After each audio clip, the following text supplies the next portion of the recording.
क्या आपने कभी सोचा है, एक छोटा सा बच्चा जिसे पानी छूने तक की इजाजत नहीं थी, क्लास में सबसे पीछे बैठाया जाता था और जिसे समाज ने अस्पृश्य कहकर अलग कर दिया था, वो बच्चा एक दिन भारत का संविधान लिखेगा और करोड़ों लोगों की सोच बदल देगा।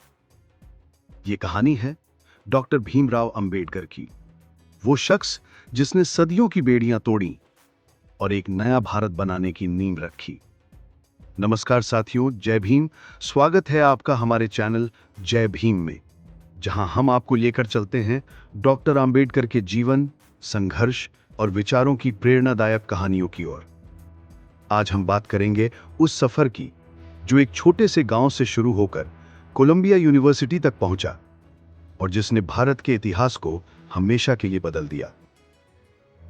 14 अप्रैल 1891 मध्य प्रदेश के महू, अब डॉक्टर अंबेडकर नगर में एक बालक का जन्म हुआ।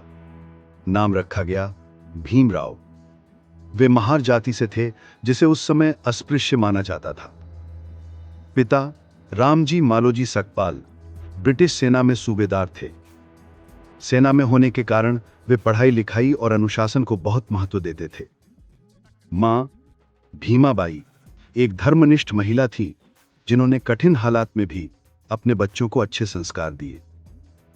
बचपन में ही मां का देहांत हो गया और भीमराव को सौतेली मां के साए में पाला गया। प्राइमरी स्कूल में दाखिले के बाद भीमराव को जातिगत भेदभाव का सामना करना पड़ा।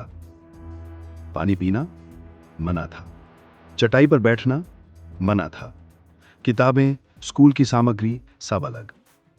पानी पीने के लिए शिक्षक या कोई ऊंची जाति का बच्चा बर्तन उठाकर देता था, वे खुद पानी नहीं छू सकते थे। एक बार स्कूल यात्रा पर उन्हें और उनके भाई को घंटों प्यासा बैठना पड़ा क्योंकि कोई पानी देने को तैयार नहीं था। यह घटना उनकी आत्मकथा वेटिंग फॉर अ वीजा में दर्ज है। 1907 एल्फिंस्टन हाई स्कूल मुंबई से मैट्रिक पास। महार समाज में यह पहली बार हुआ था। इसके बाद एल्फिंस्टन कॉलेज से इंटरमीडिएट और फिर 1912 में BA economics and political science की डिग्री हासिल की। 1913 कोल्हापुर के छत्रपति शाहूजी महाराज ने भीमराव को उच्च शिक्षा के लिए 25 रुपए मासिक की स्कॉलरशिप दी। इसी के सहारे वे अमेरिका की कोलंबिया यूनिवर्सिटी पहुंचे।